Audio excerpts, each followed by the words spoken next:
సినీ కార్మికులు రోడ్డున పడ్డారు. మూడేళ్లకోసారి పెంచాల్సిన వేతనాలు పెంచడానికి నిర్మాతలు మీనమేషాలు లెక్కిస్తూ ఉండటంతో కార్మికులు సమ్మెకు నడుం బిగించారు. స్టార్లకు కోట్లు చదివించుకునే నిర్మాతలు కార్మికులు నిజాయితీగా చేసే డిమాండ్ విషయంలో మాత్రం ముఖాలు చిట్లించుకుంటున్నారు. కార్మికులపై కక్ష సాధింపుతో బయటి రాష్ట్రాల నుంచి కార్మికులను రప్పించి మన కార్మికుల పొట్ట కొడుతున్నారు. తమకు న్యాయం జరిగే వరకు పోరాటం ఆగదంటున్నారు కార్మికులు. దీనిపైనే స్పెషల్ ఎడిషన్. స్టార్ హీరోలకు ప్రతి సినిమాకి కోట్ల రెమ్యూనరేషన్లు పెంచుకుపోయే నిర్మాతలు సినిమా నిర్మాణంలో అత్యంత కీలకమైన కార్మికుల వేతనాల విషయానికి వచ్చేసరికి మాత్రం బీద అరుపులు అరుస్తున్నారు. సాఫ్ట్వేర్ ఇంజనీర్లతో సమానంగా కార్మికులకు వేతనాలు ఇస్తున్నామని అంటున్నారు.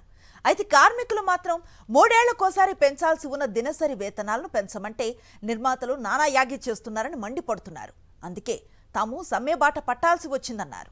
తెలుగు సినీ పరిశ్రమలో మళ్లీ కార్మికులు ఆందోళన బాట పట్టారు. సినీ కార్మికులకు మూడేళ్లకోసారి 30% చొప్పున వేతనాలు పెంచుతామని నిర్మాతలు గతంలోనే ఒప్పందం చేసుకున్నారు. ఆ లెక్కన ఈ ఏడాది మార్చి నెలాఖరుకే మూడేళ్లు పూర్తయింది. ఏప్రిల్ 1 నుంచి 30% వేతనాలు పెంచాల్సి ఉండగా నిర్మాతలు ఇప్పుడు కాదు అని వాయిదా వేశారు. ఓ నెల తర్వాత చూద్దామన్నారు. కార్మికులు సరేలే అని ఆగారు. ఆ తరువాత కూడా వాయిదాలపై వాయిదాలు వేయడంతో వేతనాల పెంపు ఎగ్గొట్టడానికే నిర్మాతలు డ్రామాలాడుతున్నారని భావించిన 24 క్రాఫ్ట్స్ కు చెందిన కార్మికులు సమ్మెకు సిద్ధమయ్యారు. దీంతో నిర్మాతలు లేబర్ కమిషనర్ తో చర్చలు జరిపారు. అయితే ఆ చర్చల్లో ఏమీ తేలడం లేదు. 100 కోట్లు పెట్టుబడి పెట్టి సినిమాలు తీసే నిర్మాతలు అగ్ర హీరోలకు ఇచ్చే రెమ్యునరేషన్ల విషయంలో ఎప్పటికప్పుడు పెంచుకుపోతూనే ఉంటారని, చిల్లర జీతగాళ్లైన కార్మికుల విషయానికి వచ్చేసరికి మాత్రం లెక్కలు చూసుకుంటూ హంగామా చేస్తున్నారని కార్మికులు అంటున్నారు. మెయిన్ ఆర్టిస్టులకు మాత్రం కండిషన్స్ ఉన్నాయి. ఎందుకంటే వాళ్ళు ఒక సినిమా హిట్ అవ్వగానే 5 కోట్లు తీసుకున్న మంచి 10 కోట్లు తీసుకుంటారు, వాళ్ళకి ఇచ్చేస్తారు. కానీ కార్మికుడు 3 సంవత్సరాలకు ఒక్కసారి పెంచమంటే మాత్రం ఇంత కండిషన్స్ పెట్టి నానా డిస్టర్బెన్స్ అయిపోతుంది. మాకు ఎంత బాధ పెడుతున్నారంటే చాలా బాధ అనిపిస్తుంది. 24 క్రాఫ్ట్స్ కూడా ఎంత కష్టాలలో ఉన్నామంటే సినీ కార్మికుల గురించి న్యాయం కోసం ఎవరు కూడా ఆలోచిస్తలేరు. ఏదన్నా న్యాయం అడుగుదామంటే తొక్కేస్తారు. కట్ ఎట్లయితే సినిమా ఇండస్ట్రీలో ఎడిటింగ్ అంటారు కదా, కత్తెర ఎక్కడ నడుస్తుంటుంది. సినిమా షూటింగ్ అయిపోయాక ఎడిటింగ్ అవుతుంది కదా, ఎవరన్నా గట్టిగా మాట్లాడితే ఎడిట్ అయిపోతారు అన్నట్టు. ఇక గట్టిగా మాట్లాడలేము. ఈవెన్ ఒక చెక్ ఇచ్చిన చెక్ బౌన్స్ అయినా కూడా కోర్టుల కేసు వేసుకోలేము. మేము కోర్టుల కేసు వేస్తే కథం, ఇక ఆ సమస్య కథం అయిపోతుంది. ఇట్లాంటి చాలా ఎంత సమస్యలు ఉన్నాయంటే ఈ సినిమా ఇండస్ట్రీలో పనిచేసే కార్మికులు ఎంత కష్టాలలో ఉన్నారంటే ఆ కష్టాలు ఎవరు కూడా పట్టించుకోవట్లేదు మా గురించి.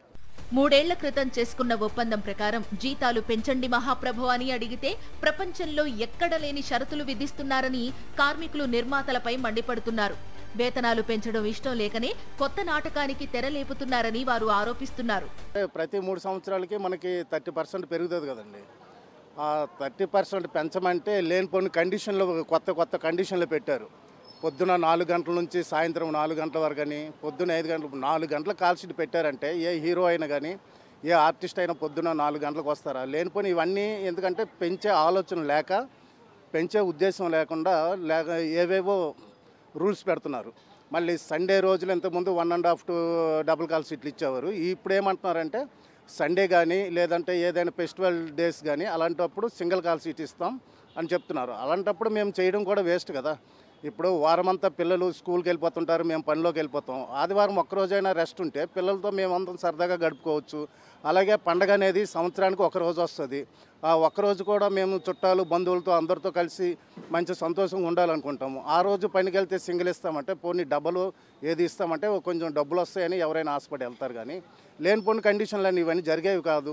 కార్మికుల సమస్యలు వచ్చేసరికి నిర్మాతలు పట్టించుకోవడం లేదని కార్మికులు ఆరోపిస్తున్నారు.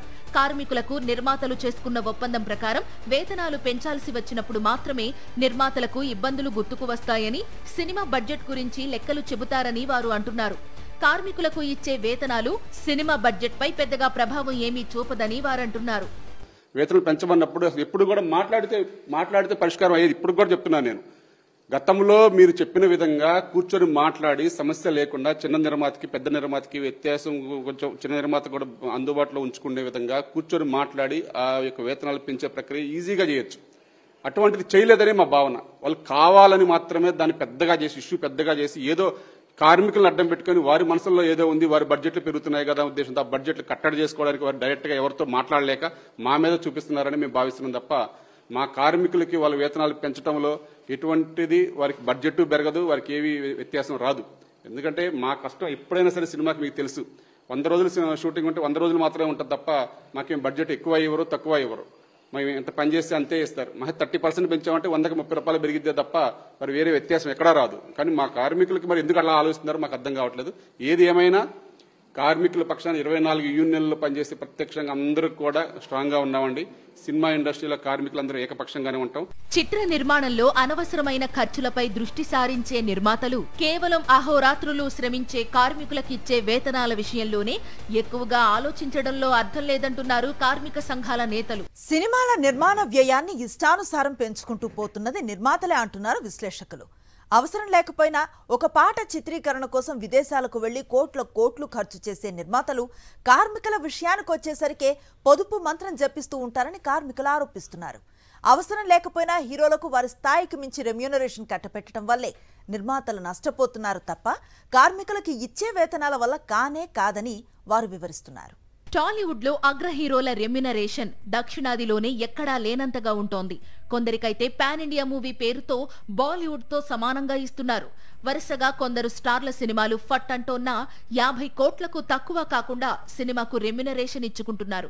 ఆ డబ్బులు రాబట్టుకోవడానికి తమ సినిమాల టికెట్ రేట్లను భారీగా పెంచుకునేలా ప్రభుత్వాలపై ఒత్తిళ్లు తెస్తున్నారు. 50 కోట్లో 100 కోట్లో ఒక హీరోకి రెమ్యునరేషన్ ఇచ్చిన నిర్మాత ఇక ఆ సినిమా ఫ్లాప్ అన్న టాక్ వస్తే చాలు నెత్తి మీద చెంగేసుకోవాల్సిందే. కొద్ది రోజుల క్రితం ఓ పవర్ఫుల్ స్టార్ సినిమా భారీ అంచనాల నడుమ విడుదలై అభిమానులను నిరుత్సాహపరచడమే కాకుండా నిర్మాతకు బోలెడు నష్టాలు మిగిల్చింది. నిజానికి ఆ సినిమాకి 2 తెలుగు రాష్ట్రాల్లోనూ టికెట్ రేట్లు భారీగా పెంచుకునేందుకు అనుమతులు సంపాదించుకున్నా లాభం లేకపోయింది. స్టార్ల రెమ్యునరేషన్లు ఎక్కువై విదేశాల్లో షూటింగ్ కోసం భారీగా ఖర్చు చేసిన సందర్భాల్లోనే నిర్మాతలు భారీగా నష్టపోతున్నారు. కానీ కార్మికుల వేతనాల వల్ల నష్టపోయిన నిర్మాత ఒక్కరంటే ఒక్కరు కూడా లేరని సినీ రంగ నిపుణులు అంటున్నారు. వేతనాల విషయంలో రాత్రికి రాత్రే కార్మికులు తమపై ఒత్తిడి తెచ్చి ఏకపక్షంగా సమ్మెబాట పట్టారని నిర్మాతలు అంటున్నారు. అయితే ఇది ముమ్మాటికి దుష్ప్రచారమే అంటున్నారు కార్మిక సంఘాల నేతలు. వేతనాల పెంపుదల గురించి 6 నెలలుగా నిర్మాతలను సంప్రదిస్తూనే ఉన్నామని, వారు కూడా రేపు మాపు అంటూ కాలక్షేపం చేస్తూ వచ్చారని వారంటున్నారు. సినిమా ఇండస్ట్రీ అంటే మన కన్న తల్లి లాంటిది. ఫిల్మ్ ఛాంబర్ మాకు పెద్ద దిక్కనే భావిస్తాం ఇప్పటికి కూడా. ఎందుకంటే వారు మమ్మల్ని సంప్రదించకుండా మేము ఇలా చేస్తున్నామని కూడా మాకు చెప్పకుండా వారు చేశారు. కానీ మేము మాత్రం 30% వేతనాల గురించి మేము 6 నెలల నుంచి వారిని సంప్రదిస్తూనే ఉన్నాం. కానీ వారు బయటికి మాత్రం పెద్దలకి మీడియాకి మాత్రం అసలు మాకు రాత్రి షూటింగ్లు ఆపారని చెప్పేసి ఒక తప్పుడు వార్తలు ప్రచారం చేస్తున్నారు. అది మరి వారి విజ్ఞతకే వదిలేస్తున్నాం. మరి వారు ఎందుకు అలా చేస్తున్నారో మాకు తెలియదు. కానీ ఒకటే, స్కిల్ అనేది లేకుండానే ఈ రోజు ఇంత పెద్ద సినిమాలు మన ప్రపంచ ఖ్యాతికి జాతీయ అవార్డులు పొందే స్థాయికి వెళ్ళాయంటే మీరు నమ్ముతారా? సినిమా కార్మికులు వేతనాల గురించి బీద అరుపులు అరవాల్సిన అవసరమే లేదంటున్నారు నిర్మాత ప్రసన్న. అంతేకాదు, అసలు సినిమా రంగంలో కార్మిక సంఘాన్ని పెట్టించిందే తామని చెప్పుకొచ్చారు. ధనికులైన సినీ కార్మికులు ఇంకా వేతనాల గురించి పట్టుబట్టడం, నిర్మాతలను ఇబ్బంది పెట్టడం కరెక్ట్ కాదని ప్రసన్న అంటున్నారు. కార్మికుడు అంటే పేద కార్మికుడు బతకటానికి అందరూ కూడా డెఫినెట్గా కోఆపరేట్ చేయాలి. పేద కార్మికుడికి ఇబ్బంది రాకుండా ఉండాలి. ఇవాళ మన 24 క్రాఫ్ట్స్లో ఎలా ఉందంటే 5 లక్షలు, 7 లక్షలు, 8 లక్షలు, 10 లక్షలు, అంటే ఇన్ని లక్షల రూపాయలు మీకు పెట్టుబడి పెడితేనే మీరు పని చేయడానికి అర్హత కల్పిస్తారంటే ధనిక కార్మికులకు మాత్రమే మీరు అవకాశం కల్పిస్తారా? ఒక స్కిల్, హైయెస్ట్ స్కిల్ ఉంది, ఆయన దగ్గర డబ్బులు లేవు, ఆయన పని చేయాలనుకున్నాడు, ఆయన పని చేయడానికి వీల్లేదంటారు. తప్పు. పని చెయ్యాలి. ప్రతి పేద కార్మికుడికి న్యాయం జరగాలి. మనది కార్మిక వ్యవస్థ అంటే ప్రపంచ కార్మిక వ్యవస్థ. మన మేడే అంటే ప్రపంచ కార్మికుల దినోత్సవం అని పెట్టుకుంటాం. అంతేగాని ఏదో కొద్ది మంది మాత్రమే బతకాలి, కొద్ది మంది ధనికులే బతకాలి. ధనిక కార్మికులు పదం వాడుతున్నారు ధనికులు.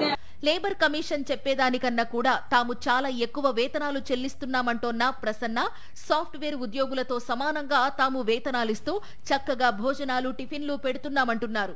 ప్రతి నిర్మాత తీసే ఒక్కొక్క సినిమాకి కార్మికులకి దినసరి వేతనాల కింద ఎంత ఇచ్చాం, ఎలా ఇచ్చాం, ఏమిటి రికార్డ్ సబ్మిట్ చేయమంటే సబ్మిట్ చేస్తాం. ఏ కార్మికుడు 90% ఈఎస్ఐ పరిధిలోకి రారు. ఈఎస్ఐ కంటే ఎక్కువ వేతనాలే వాళ్ళకు ఉండయి. మళ్ళీ ఇది కాకుండా మీరు యాజ్ ఈజ్ లేబర్ కమిషనర్ దగ్గరికి వెళితే labour commissioner minimum basic wages నుంచి 8 అవర్స్ వేజెస్, 8 అవర్స్ వేజెస్ నుంచి 4 అవర్స్కి ఎక్స్ట్రా కలిపితే ఎంత డబ్బులు ఉంది అనేది ఒకసారి లెక్క చూడండి. మనం ఎంత ఇస్తున్నామో లెక్క చూడండి. లెక్క చూసి లెక్కను అవగాహన చేసుకుని మనకు ఆ లేబర్ కమిషనర్ గారు ఇచ్చే దానికంటే చాలా ఎక్కువగా ఇస్తున్నాం. కార్మికులు వేతనాల కోసం వీధిన పడ్డ సమయంలోనే AP deputy CM Pawan Kalyan నటిస్తోన్న ఉస్తాద్ భగత్ సింగ్ సినిమా షూటింగ్ జరిగింది. కార్మికులు వేతనాలు పెంచాలని కోరుతున్న సమయంలో పవన్ కళ్యాణ్ సినిమా నిర్మాణ బృందం ముంబై, చెన్నైల నుండి కార్మికులను రప్పించి ఇక్కడి కార్మికుల పొట్టకొట్టడం వివాదాస్పదమైంది. దీనిపై కార్మికులు మండిపడుతున్నారు. తెల్లారి లేస్తే 1,00,000 నీతి సూక్తులు వల్లించే పవన్ కళ్యాణ్ కనీసం తమ సమస్య ఏంటో అడిగి తెలుసుకునే ప్రయత్నం కూడా చేయలేదని కార్మికులు ఆరోపిస్తున్నారు. బలవంతులైన నిర్మాతలు, బలహీనులైన కార్మికుల మధ్య నెలకొన్న ఉద్రిక్తతలో కార్మికులది ఆకలి పోరాటం. అది ఆఖరి పోరాటం కాదు. ఆకలి ఉన్నంత వరకు వేతనాల కోసం పోరాటం తప్పదు. కడుపు నిండిన సినీ ప్రముఖులు కార్మికుల న్యాయపరమైన డిమాండ్ను నిజాయితీగా పరిష్కరించాలని వారు కోరుతున్నారు.